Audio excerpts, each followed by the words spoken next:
Welcome to our channel. Today we how to reduce fees with Liberty Mutual, quick tutorial step by step clearly. Start by visiting the Liberty Mutual website. Log into your account using your credentials. Navigate to the policies section in your dashboard. Locate the policy for which you want to reduce fees. Click on the policy details to view your coverage and payment options. Look for the discounts tab or section. Explore the available discounts that apply to your situation.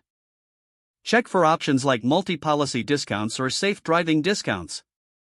Assess whether you qualify for any new discounts since your last policy renewal. Consider adjusting your coverage levels if that aligns with your needs. Review your deductible amounts and see if increasing your deductible could lower your premium. Contact Liberty Mutual's customer service for personalized assistance. Inquire about any special programs or promotions currently being offered. Apply any changes directly through the website or with the help of a representative. Confirm your updated policy details and any new premium amounts. Keep an eye on your email for a confirmation of your changes. Make sure to review your policy regularly to ensure you're getting the best rates.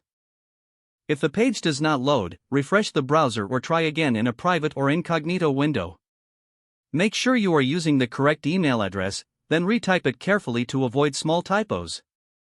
If your password is not accepted, use the reset option and create a new strong password you can remember.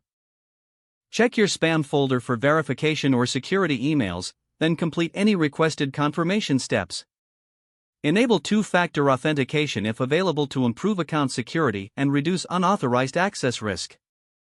After signing in, review your profile details so your contact information and settings are accurate and current. If you see an error message, note it down and try again after restarting your device and internet connection. Log out when you finish, especially on shared devices, to keep your account and payment information secure. If the page does not load, refresh the browser or try again in a private or incognito window. Make sure you are using the correct email address, then retype it carefully to avoid small typos. If your password is not accepted, use the reset option and create a new strong password you can remember. Don't forget to like this video and subscribe to our channel for more step-by-step tech guides.